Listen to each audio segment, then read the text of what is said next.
Thanks for everyone for hanging out. This is the last panel, I guess. So welcome my esteemed panelists.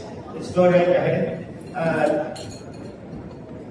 Let's go with the schools, right? CIIT and Loughborough. In your experience, what are the key educational challenges in preparing your students in a career in creative life? Maybe CIIT or Loughborough, go ahead.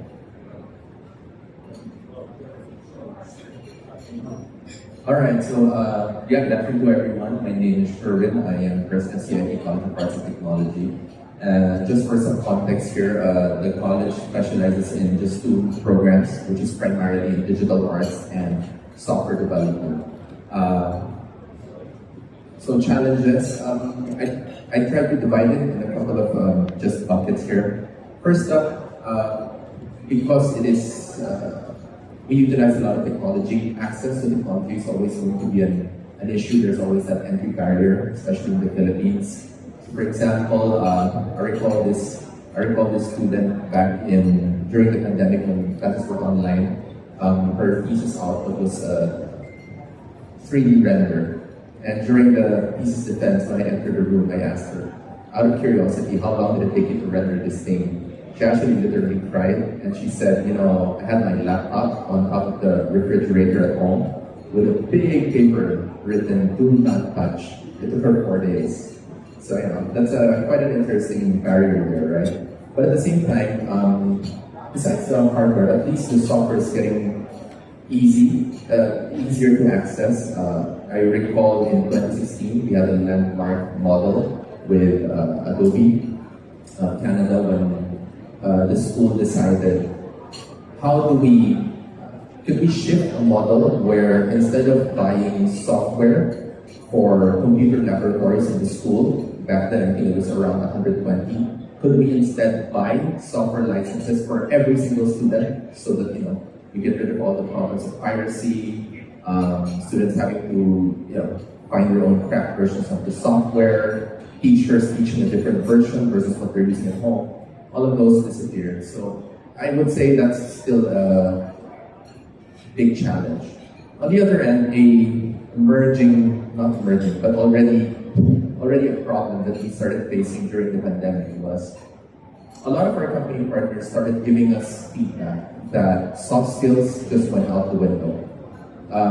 Pre-pandemic, our interns never really failed collectively during the internship program. But just being transparent, in 2020, first year into the pandemic, although grades were skyrocketing with the phenomenon of inflated grades, they just showed us the complete opposite was happening when it comes to internship. They started failing. When we looked into the feedback, none of it had to do with technical skills, and it was all soft skills. Basically, working or studying online resulted in everyone forgetting how to join a meeting and work with others. I'd say those are the two main buckets for us. Unless you wanna comment on whatever share with it from your context, where you are in the world? Sure, very briefly. I'd say, so just to echo that third point, your second point, sorry, I was going to make 3 points. To echo that point, the pandemic, I think we'll look back, it will have had a really detrimental effect on the way in which people learn. The 2 points I was going to make is that when we talk about technology and the challenges in terms of skills in education, I think we tend to focus on 2 things. One is the speed of change, and the fact that what people learn now is likely to be out of date in 6 months. But second, industry readiness. So the complaint that's often heard by employers is that young people coming out of college do not have the skill sets required to work in a studio environment or that work environment. It's too theoretical. So you've got that dilemma. On the one hand, how do you make sure that you're really up to speed so that you're ahead of the game, somehow at a level of education or adaptability that's ahead of what the current technologies and can sort of see into the future, but at the same time to do that in a very grounded way with confidence. And I think that, so it's getting the balance right between both of those. And the point I was going to make about the pandemic was that I think the pandemic challenges, it risks that learning becoming very stultified and theoretical, rather than I think what's required is that that adaptability, the interaction, the ability to think fast and adapt, listen to people. So there's a mix of the soft skills and the hard skills. So I think it's a real challenge, and I do think, as I said in my presentation, that education and skills development is one of the biggest challenges we face over the next 5 years. Thanks. Maybe anyone can jump in, but this is specific to you, Mr. Bleha. What role do you see UK academic institutions like Northbrook playing in shaping the global conversation of creative tech, particularly fostering innovation across borders? Okay, I'm going to do a quick advert for the CoStar Foresight Lab. So I'm a director of a new research centre that's being established. CoStar is a £75 million British pound investment programme from UK Research and Innovation, which entails setting up a series of labs around the UK that do some of what I was just describing, trying to testing and developing latest technology in the creative industries. And the Foresight Lab, which is one of the labs, focuses on trying to anticipate the future. We stop short of saying that we will predict. We certainly can't predict the future, but what we can try and do is anticipate what the challenges are. So the role that we're playing at Loughborough is to bring together a network of partners and to try and get a sense of what future challenges in the sector might be. And the partners that we're bringing together are technologists, investors, and creative practitioners.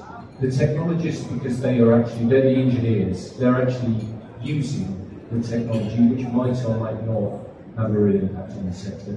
The investors have a pretty good sense. They're getting behind small companies that will be testing those technologies. But it's the creatives that, as I was saying before, are going to be testing the technology in ways that haven't been tested before. And it will be the creative practitioners who are likely to be the ones that actually come up with that future possibility which might disrupt the industry, generate lots more new revenue, or just change creative practice in one area. Thank you. I'm going to go to items in a bit, but maybe the rest of the panel can comment on cross-border opportunities or initiatives that you're doing with your respective organizations.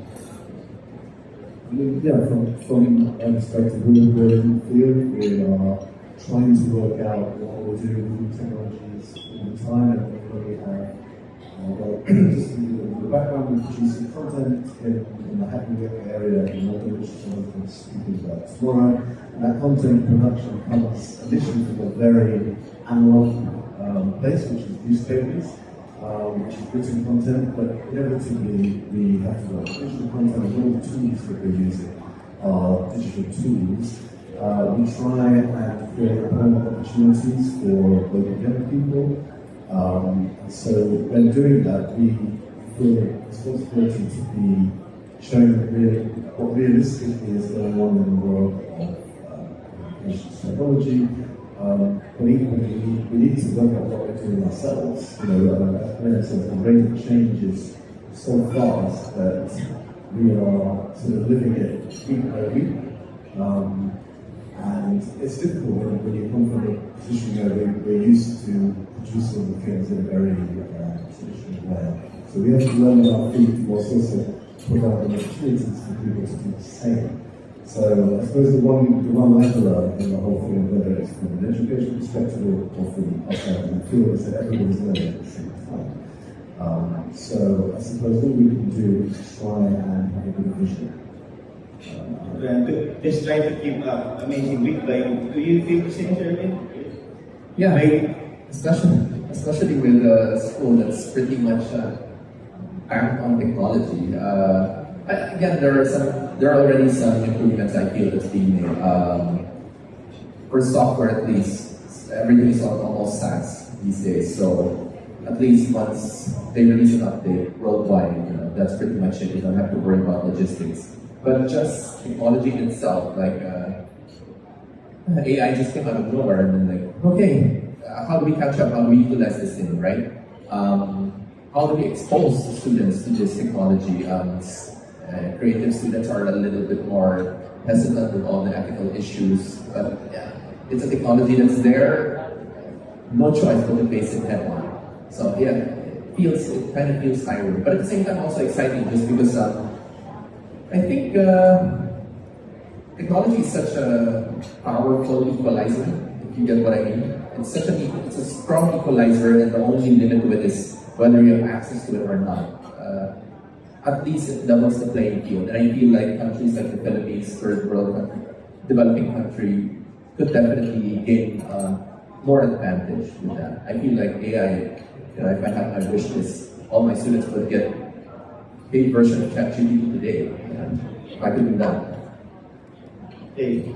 So yeah, if you guys can talk about what you're doing. But the question is, you have a campaign called 18821, which aims to digitize Filipino creators across regions and provinces. What are the main challenges in achieving this digitalization, and how does Licahan best inspire? Hi everyone, thank you for having me. It's such an honor to share our mission in Licahan. So just in context of what we're building, Licahan it's a social commerce that we're building for the Filipino creators. And yes, as of the moment, we are running a campaign called 18821, where we're actually aiming to bring all creators in one platform from 18 regions, 82 provinces. And again, it's an uphill battle that we're taking, but the challenges would be looking at the current landscape that we have right now in the Philippines. The creative industry is too fragmented. And this is actually a big problem. 18 regions, guys. This is a big mission in that we need everyone's help. The way we're planning to power through on this challenge is to work with organizations and institutions that can help us execute this campaign. One of which is BPI. Thank you for opening your doors to Licahan. It's nice to know that they're building a comprehensive directory for the Philippines, and we want to be able to support them on that. Second problem would be the dialects. We have 82 dialects. The onboarding process. It's hard to conduct programs in English if you are in Mindanao. So the way we're approaching this is we're partnering with one of our partners organization. They're an NGO. It's called Ed Center. They're a partner today. They have over 16,000 interns all over the Philippines, and we plan to create a strong program and in a way create it in different dialects for our creators to have a better understanding the value of technology and the mission that we're building. So those are the two: the fragmented market, and second would be the challenge of localizing the onboarding process. Wow, that's a lot of items. Yes, 82. I'll go back to Tom. You have a creative hub in London, right? So it's an e-cultural hub in the UK. I'm thinking this can be something that helps IC solve their problem also. That if you could have a creative hub in at least those 18 locations, right? So how do you see creative tech be transformed in these kind of spaces? In engaging with audiences and supporting local creators. So maybe I can comment on what they're doing there in London outside of the Philippines. Yeah, I mean, it's very important to have people who work together in the area. Yeah, as you said, Vietnam has come from that. In the area that we work in, the Mayor of London has created some creative enterprise zones, which the Anglican area was seen as a sort of exemplar of what some of the others should be achieving, just in terms of the successes that have been in the area. But we had some visits about this area last week, and I think everyone was in agreement that even with that support from the government, there are still all sorts of challenges. And one of the issues is we don't understand what the future of that support will look like in a few years' time. So for people who want to invest in the long-term businesses, that they can't rely on that creative enterprise structure to really be the same. But hopefully, at least the relationships that are being built and the momentum behind it is something that will carry through. But I think, there are no easy answers, and it always feels to us like everything is hanging by a kind of fine thread. But creative people like doing this work, so they really put effort in it. So that's a good thing. ICC, you want to comment on that? Is what they're doing something that we can also do, contextualize the Philippines, and also at CIIT, you would think education institutions would be the natural creative hubs wherever you're located. So if you see yourself in that also, and then ask comment on that first. So yes, it's nice to know that you have such I think in terms of visibility, like having things, if you have a hub, it's something that can help the creators showcase their creations. And then maybe programs that we can bring here for our creators, like sharing best practices. I'm not really sure what the programs are, but we can explore that later on. I guess those two, the infrastructure and the programs that we can do together, those two, that's it.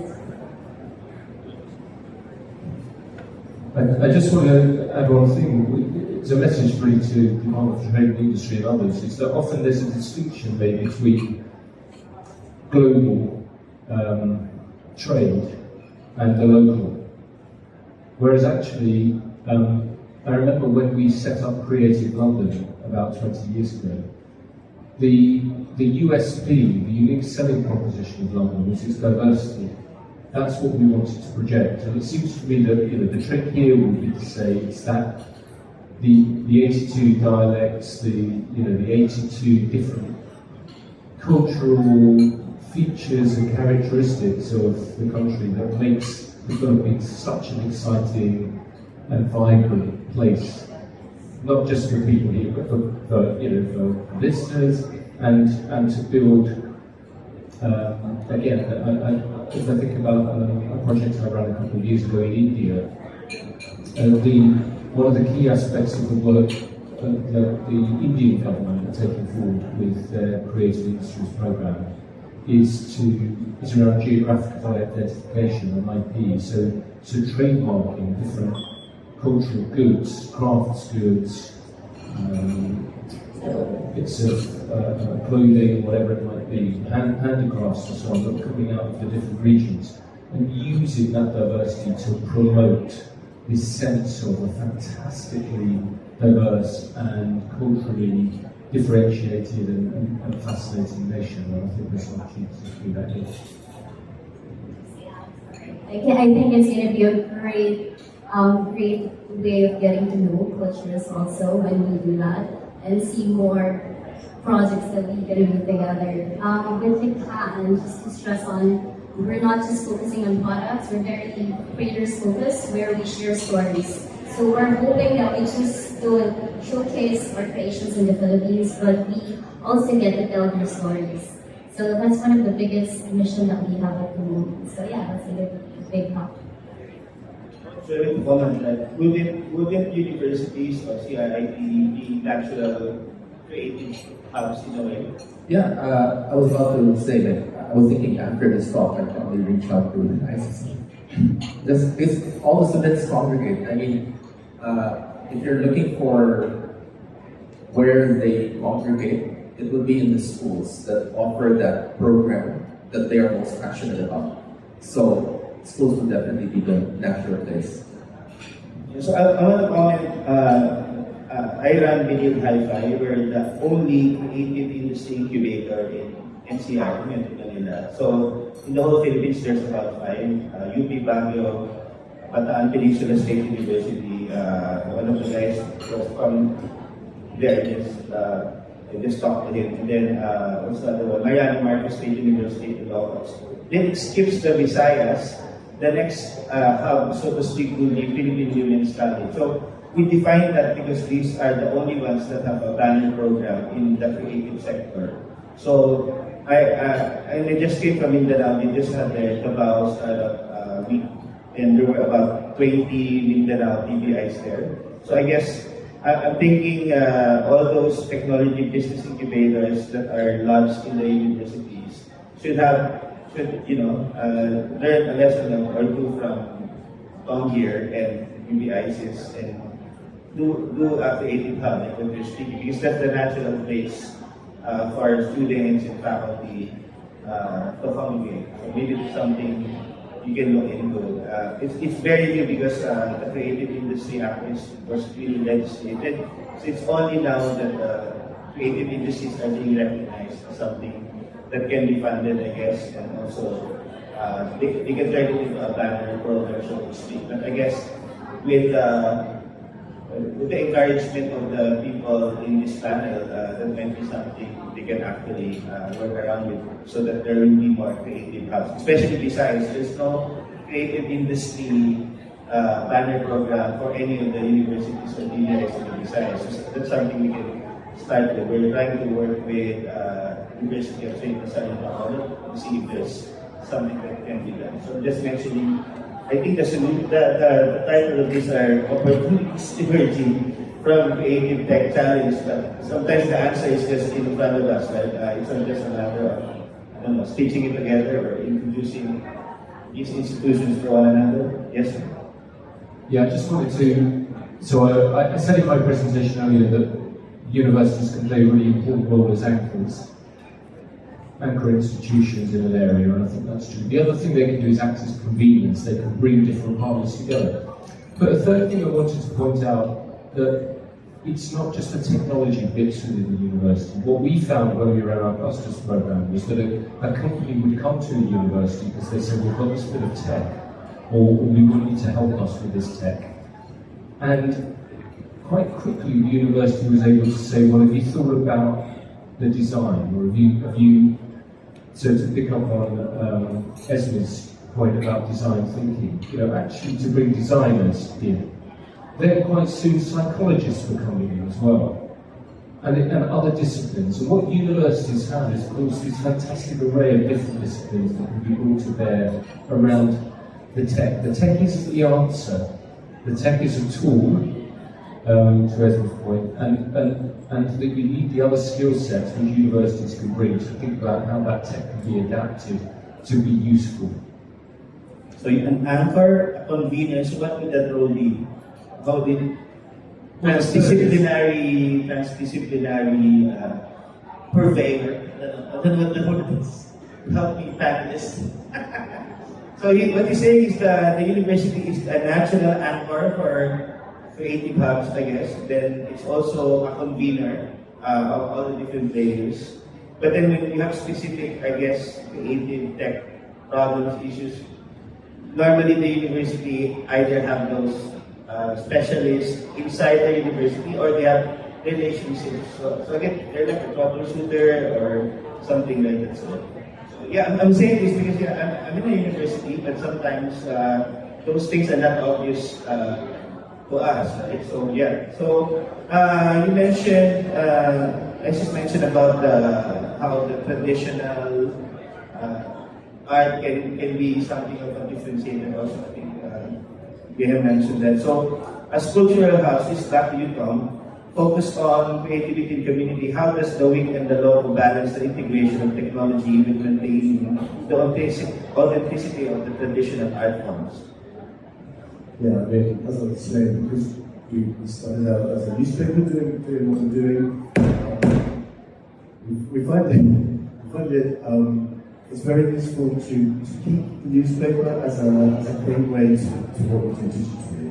I was going a bit more tomorrow about digital plans. We've actually spent the last few years trying to get digital right and not just replicate what we do on paper again digitally. You mentioned the directory that there is for creative industries, and something that we've seen other creative enterprise zones in London do is create business directories. But the problem with those is they seem very much like digital versions of what used to be the yellow pages or something like that. So we want to make sure that we're not falling into the trap of doing the same thing on a different platform, or we're trying to take advantage of the platform. And I think with some of the AI tools that are powering towards us very, very fast, we could spend a lot of investment money in building something that is completely out of date very, very quickly. So again, we're trying to stay future-proof. We're trying to not let the tech be the answer. I think as Graham was saying, the tech is just a tool, but it's a very important tool, but it's not the only tool. So we're not going to suddenly stop printing the newspapers, because that is very much part of the news. So somewhere, people should be, I think, to answer the question, people are eye on the ball, have to do a bit of everything, but I like the integration of the not them rather than each other. We're about to wrap up in a few minutes, but maybe ISIS or anyone in the back can comment on that, especially you actually work with a lot of the traditional artisans, right? How do you strike that balance? It's only now that we started this year. I'm doing a lot of research on IP, on how we can integrate it in our data right now. But of course, the goal is to the multi-vendor app, which we want to incorporate our IP services there. To guide us, we started talking with NCCA and National Museums to guide us on how we can better protect and preserve, not just preserve, but protect our indigenous people in the Philippines. And not to mention, we do have one of our team members is a part of the IP community in Mindanao, so that helps also. So yes, that's how we want to be able to protect them. We want to sell them globally, like have for them to have a proper recognition, but more than anything, we want to be able to protect them as well. So we're actively talking to the people who can help us. For those listening, if this is confusing for you, this is tricky. He's talking about IP indigenous people, but there's also IP intellectual property. So if you get confused, that's not your fault. It's just because the term is the same. Right? So we in Philippines we have IPC, right? We have Indigenous People Council. So a lot of this stuff has to go through them. So there's another layer to navigate in an already challenging situation. So yeah, before we end the panel, maybe I can give each of the panelists 1 minute, I don't know, like a word of encouragement, a challenge to the audience regarding creative tech, how we can solve it, or what want to start, sir? Wow. At least for Try for help. Yeah. Help me help! Great challenge. No, yeah, quite a big challenge. I think I always feel like when I look at the industry. By the way, thank you to the industry. I met so many people here who's really helped the school. Thanks to the industry for always giving us as much time as they can, even though they're crazy busy already. Just helping us improve the curriculum. So that one, thank you. I think that's already the biggest help that we have right now. If there's a wish list, maybe more industry practitioners, especially in the tech sector, could spend some of their time teaching in the school. It's a vicious cycle, especially post-pandemic, particularly in tech, maybe not in creatives, but in tech. A lot of the software developers, Filipino software developers, to begin with, pre-pandemic, they weren't exactly a lot of them, And then in the pandemic, they also get hired by overseas-based companies. So fewer programmers, more workload spread thin, less time to teach in schools, less quality of education. That's the cycle. So to me, industry is key here. At the end of the day, I'm trying to send we are trying to send our students, making sure they're prepared for this future environment, whatever this world looks like. Talking with the industry, what skills are important. I mean, soft skills, we would have never thought about it unless we got their feedback. We would have never had the sense of urgency to come back immediately face to face after the pandemic. But because the data was so glaring, everyone better come back face to face. I think that's the biggest challenge as a country. I think as a country, that's the biggest challenge. More professionals, perhaps not really giving back, but contributing back to the schools. Yeah, so if you know anyone in your network who might want to teach in the creative tech, please approach Sherwin and me. We need you. Yeah, we also have the same problem, right? So no, I'm not. I don't. I'm joking, but if you have anyone like sending a CV, normally it has to be a one introduction, right? So please do that, right? So make that introduction. It's very helpful. Yeah, I think everyone needs to battle their sort of human tendency to be limited by doing things the way they've always done them.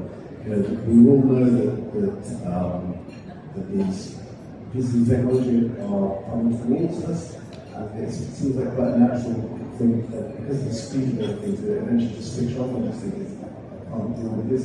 And I think that's a danger that it's nothing to do with industry, that's to do with who we are as humans. But I think we need to always take a deep breath, take a step back, look at it with a historical context. Things have always changed.